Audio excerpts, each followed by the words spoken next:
Josh asked me to talk, he said, could you specifically come talk about cotton and talk about basically fertilizer management on cotton and how we have changed the way we do things in Mississippi, or attempted to change the way we do things in Mississippi, that I think will be very prevalent to y'all in Oklahoma as well.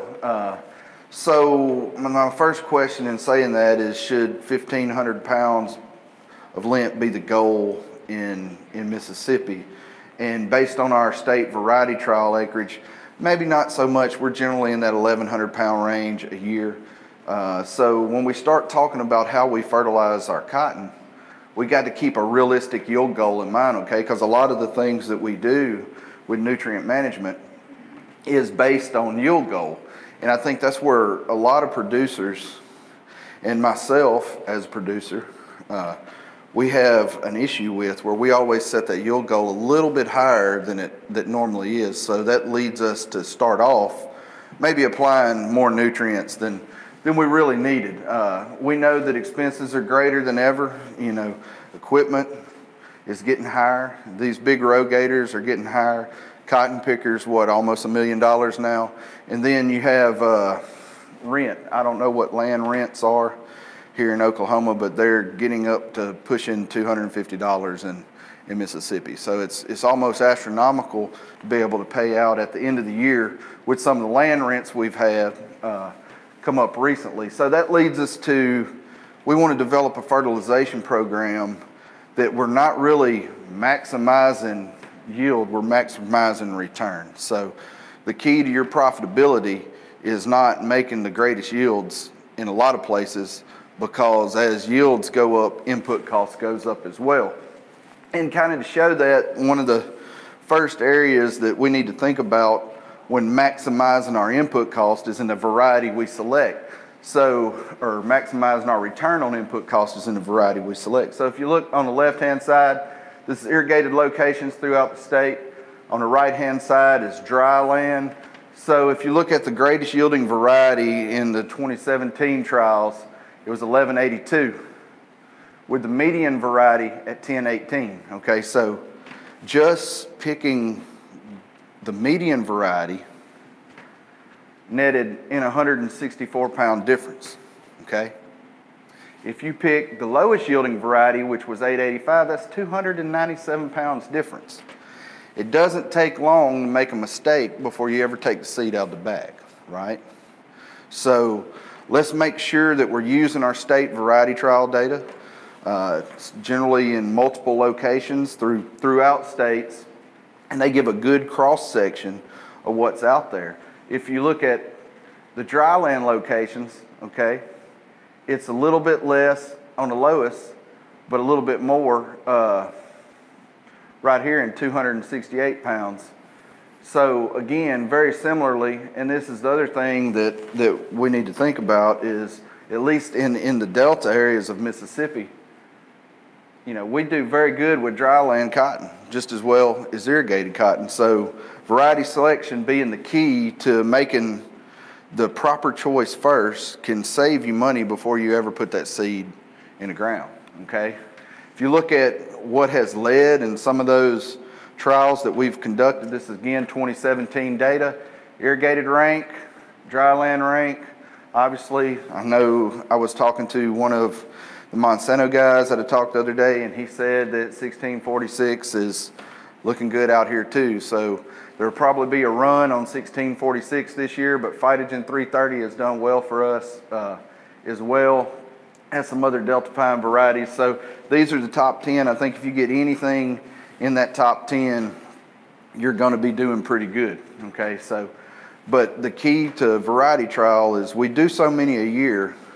Pick one out close to your base operations, see how that variety performs there. Use the data you've collected on your farm too, okay? So don't just go solely based on university data. Use university data and the data you collect on your farm to pick the best variety for your area of the state, because oftentimes those varieties are not always going to end up where one variety dominates. It's going to be different amongst different areas of the state, or at least it is in Mississippi. Stability is the key, right? So I know in today's age, as we turn varieties around, by the time we figure out how to grow a specific variety, it's pretty much gone. But at least if we can have a couple years of data, and you can back reference, because a lot of these varieties that are on the market were experimentals. Okay, so I would say ask your state cotton specialist, ask Seth, ask Brian, ask somebody, hey, can I look back at some of those experimentals that might have been in previous years and get kind of that stability range for your area? I'm sure that data is available. Second biggest area, and this is where I'm going to spend most of my time, is in nutrient management. Our three biggest inputs probably to a cotton crop are going to be nitrogen, potassium, and lime.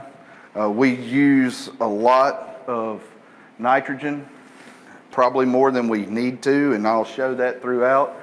But especially with these new faster fruiting varieties that we've started growing since the mid-90s, we're seeing potassium being a huge player in Mississippi cotton production, okay? Especially when we start getting those bigger yields, we start seeing some premature cutout and some late season potassium deficiency. And then I always make a statement for lime: it's always forgotten until you have issues. So that's the three topics we're going to cover. When you start looking at nitrogen fertilization, you know, it's not uncommon for our producers to say, I've got 140 acres of picks out there and I can't stop this cotton. All right. Well, we've got to remember that cotton is not an annual plant, right? It's not wheat, it's not corn, it's not soybeans. It's a perennial, so it's a tree, and it's going to use that nitrogen differently. Reduction in nitrogen application rates. I got this $10 to $12 per acre on end cost alone that you could reduce and save. Also, the data I'll go through, this is kind of a summary and forward, is we see tremendous help on plant bugs and PGRs when we do that.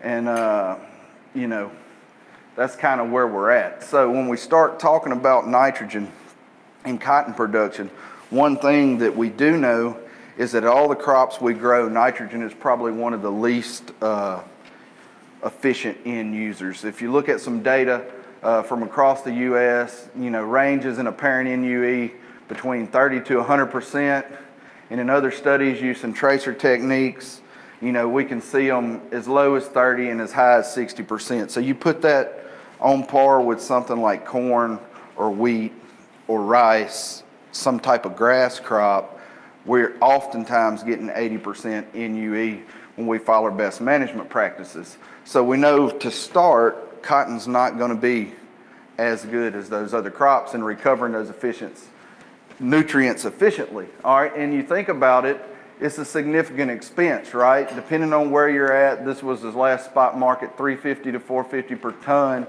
for UAN. All right, and if you're putting out 100 pounds an acre, that's going to be $55 to $70 an acre. Not a lot of people understand the cost associated with it until you put that in the same as technology fee. So if you look at the flex technology fee that was in Georgia, was 412 pounds per bag. If you're using 45,000 seeds, that's $74 an acre for a tech fee. All right, which is about the same price that you were going to spend on nitrogen fertilization. So we hear people complain about tech fees, but look at the hidden cost in nitrogen, especially when we start running our nitrogen rate up.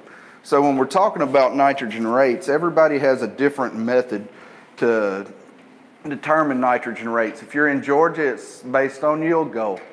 If you're in South Carolina, they've got it adjusted for field history and if it's dry land or irrigated. In Mississippi, we have it pounds per bale, okay? And that's based on yield goal and soil texture. And you see those average application rates we use, all right? I would say in Mississippi, it's probably more like 120 to 140, but we've got data that shows this is probably where we need to be. So where are you at in Oklahoma? When we look at Oklahoma, y'all are a yield goal-based system as well, all right? In pound per bale, you look a lot like Mississippi, okay? So there's a lot of similarities there in the way we manage our nitrogen. Looking at some of y'all's research, you take pre-sidedress nitrate tests too that can help influence this and amend this. That's something that we don't do due to our rainfall in Mississippi. and has been sporadic for us. So there you have a leg up on us. Okay, but when you look at when cotton needs nitrogen, you know, the way we do things kind of changes and doesn't really fit this graph. So we do a lot of nitrogen fertilization in Mississippi up front, right? But when you really look at those first 40 days, I know we had that old publication, we had everything out there talking about the first 40 days. Well, nutrient use wise, there's not really a lot going on those first 40 days, right?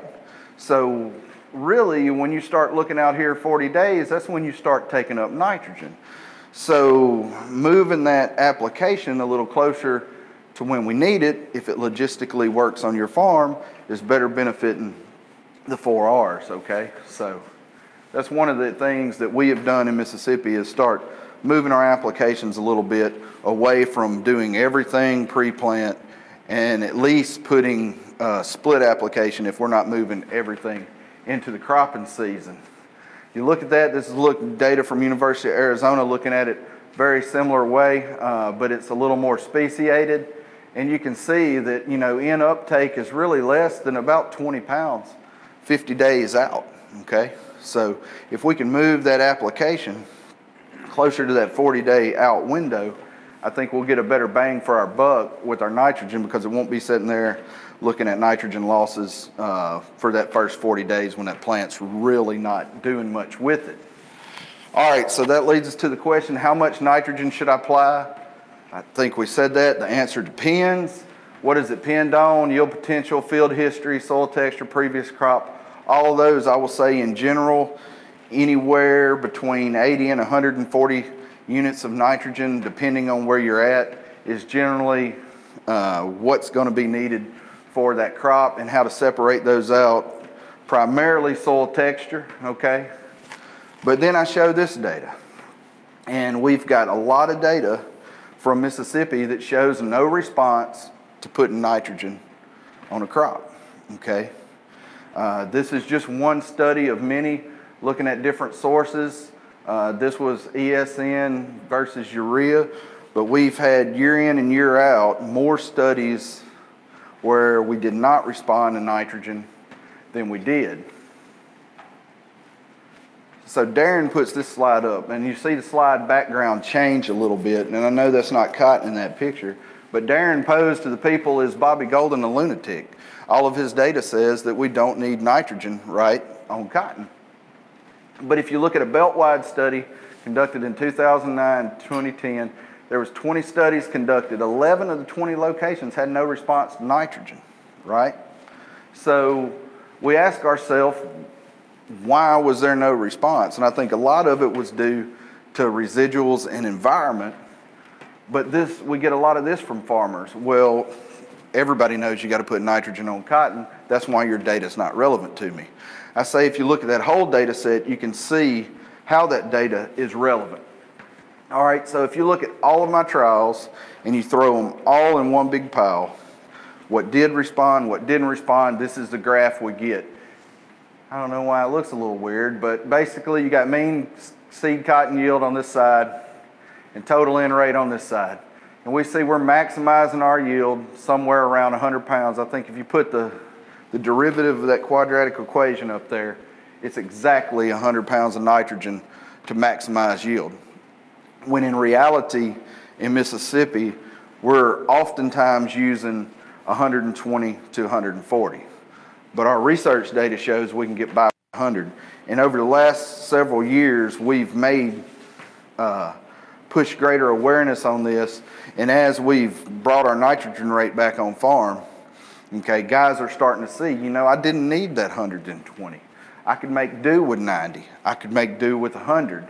As we've changed our application practices and we've minimized some losses, we can get by with a little less nitrogen. All right, this is another one, and this slide got put in the wrong place, but this is some more data just showing that I'm not the only one that doesn't get no responses. Wow, that's not good. Oh, there it comes. Whew. Scared me for a minute. All right, so this is that belt-wide trial we were doing where they did it across the whole belt from Texas, Oklahoma data is in here, all the way over to North Carolina. And this slide represents all the data in the trial, okay, from all the states in the belt. And you can see it looks very similar to my data. When we follow best management practices where we do everything right, we're topping out yield somewhere around 100 units of nitrogen per acre. Now that's on the good silt loam to very fine sandy loam ground. Obviously, if you're on ground with a lot of clay content, it's gonna bump that up probably in that 130 unit range, but we have consistently shown in the southern United States that 100 units of nitrogen is generally going to get you where you need to be if you're on classical cotton ground. If you look at the Oklahoma data, I pulled this out of one of y'all's extension pubs. It looks very similar, okay? You're in that 100 unit range and you're right there on the cusp of the best yields. Now, that don't give you a lot of room to bobble, right? So if you take care of your volatilization losses, if you're losing urea, if you take care of the potential leaching losses you have, we can get by with less nitrogen. Okay, what does less nitrogen mean? It means that we're going to use a lot less, oh man, don't tell me my slide's gone. We're going to use a lot less plant bug sprays. I don't know how many plant bug sprays y'all do out here. What's the average for plant bug sprays for y'all? Come on, guys. One or two. Okay, wow. Well, David, how many do we do in the Mississippi Delta? It could be on average, Yeah. 6. Yeah. I can tell you at Stoneville and some of our research, we've done as much as 12. But on average, David, the entomologist I will divert to, is 6. So this is some research that myself, Jeff Gore, Angus Catchott, and Darren Dodds had a grad student on. And basically what you're looking at is a nitrogen rate by plant bug spray interaction.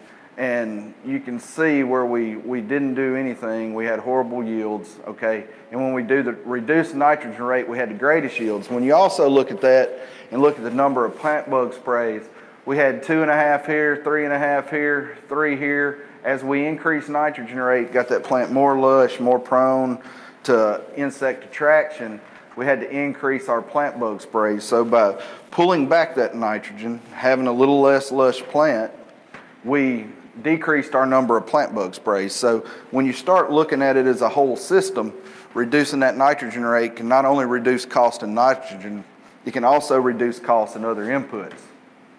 All right, this is just the total plant bugs of the unsprayed plots, and you can see we were running around 800. Look at the plant bugs in the sprayed plots.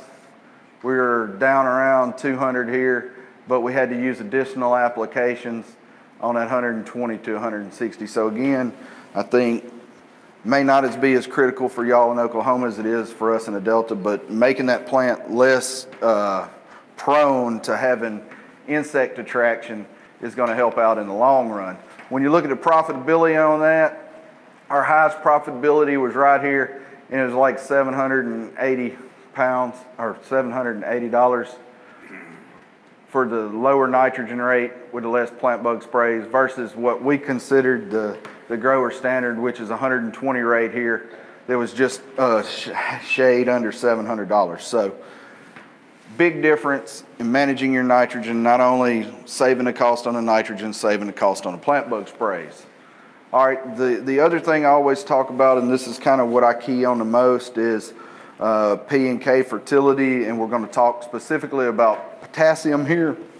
When we think about cotton and think about saying it's a tree, what it removes out of the ground is much less than any of our annual crops. So if you look at what 1 bale of cotton contains, 32 pounds of nitrogen, 14 pounds of P2O5, and 19 pounds of K2O.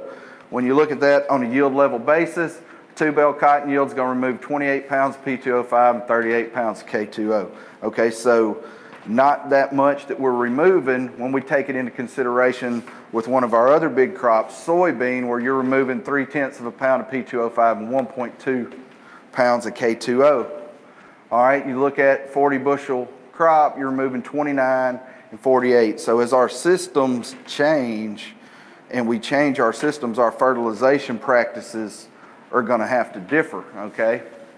So looking at our data in Mississippi, this is a slide that Darren Dodds likes to show a lot, and us telling you that we've had a potash problem. What can you tell me about this set of rows right here? Why are they green when everything else is open? The set of rows didn't get planted the year before. Okay? So this guy had never put potash out on his farm. He was right there on the cusp of decline. And these rows didn't get planted because he run out of seed, and they just missed those rows coming back. And they stood out like a sore thumb all year long. If you look at his results, all right, the soil test K in this field was 184, which 184 parts per million, which would be considered low, all right, and a pH 6.3. When you look where we didn't grow cotton the year prior, 276, okay, although he had a worse pH, it was 276. So just that little bit of difference from leaving one crop out and that removal for 1 year made a drastic difference in the way that crop looked like. When you look at a lot of our data, you can see that we are getting soil test increases from our potassium applications. So this is from a grad student we have, Miss Savannah Davis. She's one of Darren Dodd's grad students. And basically you can see our preseason soil test versus the rates we put out, and then postseason. So if you compare those individual plots, we increased in the soil after the crop when we put out anywhere between 134 and 224, just call it pounds per acre. That's kilograms, but it's close enough to be the same. All right, when you look at the lint yield on that, these two bars here are foliar potassium products. All right, this is a 0, and this is 45 to 224. So basically, as our K rate increased, we increased yield, okay? Down here, we see a lot of foliars being used in Mississippi, and what I like to tell people is when you start looking at macronutrient foliar fertilization, it generally doesn't pay because you can't put out enough to carry that crop past lunch that day. All right, so in general, if you're looking at something like potash, we're taking up about 3.5 to 4 pounds of potassium per day, and even if you spray a gallon of most of these products, you're getting about 2.5. Okay, so one, foliar products for macronutrient accumulation in the plant is not going to get you where you need to be. Got to use the dry granulars to get there. Touch just briefly on lime. When we're talking about lime, okay, we got to remember the one thing that I feel like is most important, probably important for y'all too, is lime's going to dictate our phosphorus availability more than anything. All right, when we keep that lime in a 6 to 7, all right, we're going to have maximum phosphorus availability for our cotton crop. And if you want to see a good presentation on lime, look at the wheat trial out there that Chris Gillespie has, his poster. Okay, a lot of those same principles when you're talking about lime and low pH soils is going to show your cotton as well. Why do we need to keep pH satisfied on cotton is where we don't see roots like this. All right, so I would say if I had to use one input on cotton, it would be lime before anything else, because if you have root systems like this, you're not going to take up very many nutrients, guys, okay? This is out of a field in Mississippi that was severely stunted, all right, and it crashed not very far after that. This ground was soft, it was mellow, went back and looked, pH on this ground was 5.3, and that root would hit it and just turn sideways. Every plant you pulled up out there had roots about that far in the ground, okay? So rooting structures on a cotton plant is huge, and if we have a layer of acidity there, it's not going to do very well at extracting other nutrients. This is another field that actually come out of lime trials. pH on this was 5.3, and you can see how bad those roots were mangled up by not having the appropriate lime out there. So let's think lime first.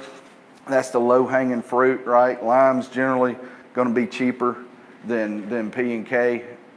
Get that fixed, get the K fixed, and then I think reduce our nitrogen rates, and we can do a real good job. All right, so thinking about the causes of acidity fluctuations, nitrification of ammonium. We've been using a lot of nitrogen. Again, look at that poster in the hall. I'm going to pimp the Oklahoma State grad students. That poster kind of shows that very well. Stop and talk to Chris. He'll tell you about it. Removal of bases through crops and leaching. Oftentimes we don't think about the calcium and magnesium that we're actually taking up in that crop and moving off, right? But that also contributes to the reduction in pH in the soil. All right, so one of the biggest things, and I'll leave you with this, is something that we started in 2004 in our centennial rotation for the 100-year anniversary of our research station, was we were going to put in some long-term plots, and now we're 12 years, or 14 years, excuse me, into those. And basically this was the first attempt on it where we started looking at what rotations could do for you, for cotton specifically, because historically in Mississippi up until about 2007 we were very much cotton monoculture, and then we started really getting into grain-based systems a lot. So if you look here at this photograph, this is corn, this is cotton following corn, and I'm hitting my finger, I apologize, and this is cotton following corn. You can pick up that line dramatically in the field. And at this point in the season, nothing had been done to those plots except what was there previously, okay? So that's how big of a component that rotation plays into changing yield and to increasing or decreasing your yield depending on the rotation. All right, so this was 1416, this was an 1187. In that first year alone, we had 229 pound an acre lint rotation difference. All right, that's 1 year. This was in 2004. All right, so let's take that a little further. And I thought this was very interesting. So you go from 2004 all the way to 2015. This is some of Dr. Wayne Ebelhair's data. He explains this a lot more in Plant Management Network talk.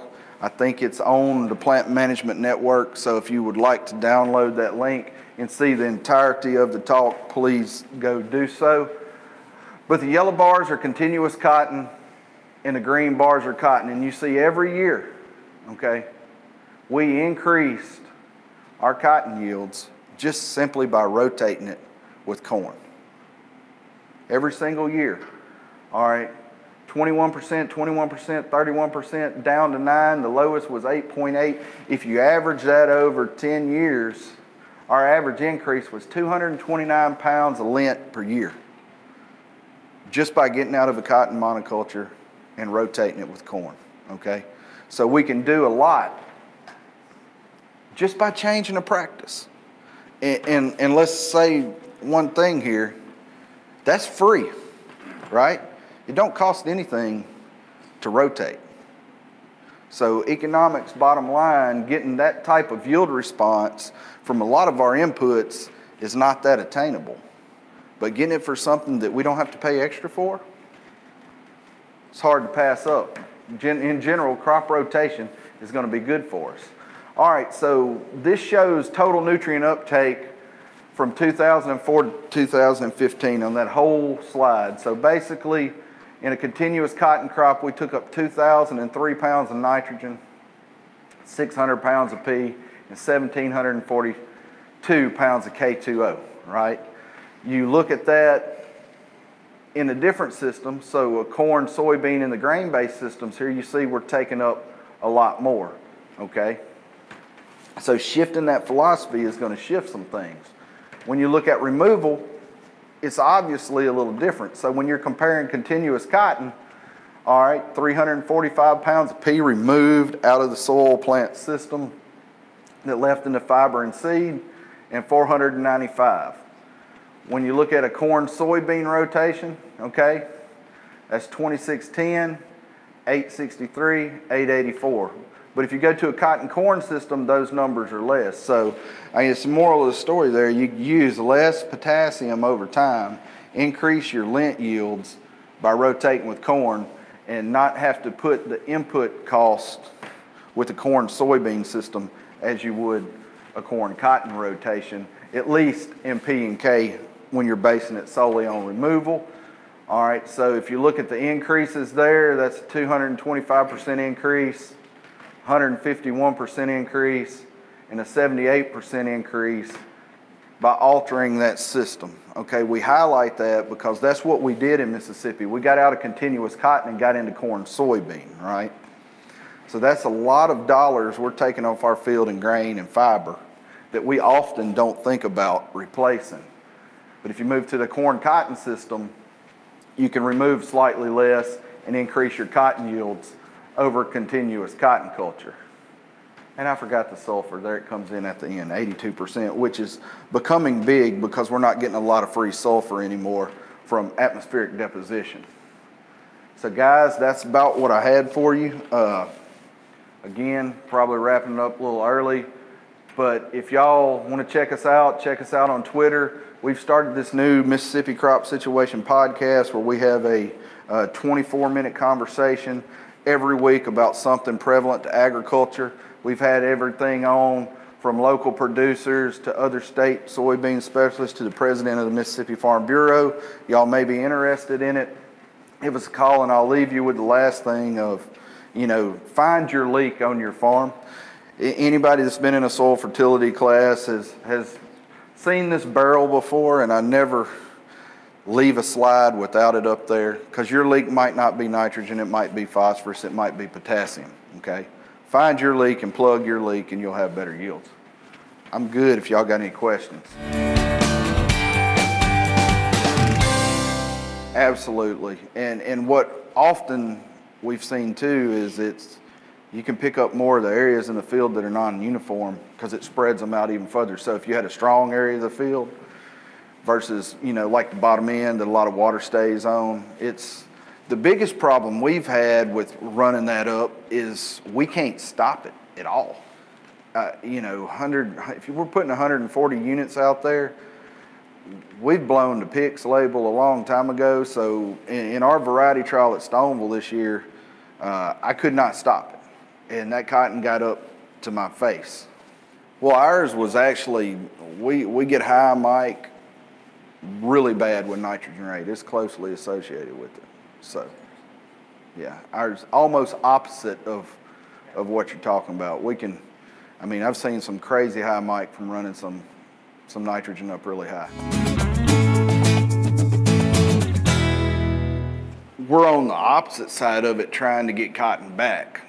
Right, so we've moved so soybean, corn centric that when soybean prices, I won't say tanked because they've been a lot lower than they are now, but when soybean prices got in that $9 range, it's more profitable to grow cotton, right? So we're almost taking it from a completely different standpoint of moving cotton back in. Now, I would say that depends on for your scenario, right, your yield histories. And if cotton is king, let cotton be king. But what do you have to make on a low input corn crop to justify that rotation to make your next year's cotton better? So rented versus owned land comes in that, or are you farming for gin? All that stuff ties into it. But on owned land, if you could find your break-even point on needing what you need on corn and it benefits your cotton the next year, okay, it's almost farming over 2 years instead of one, right?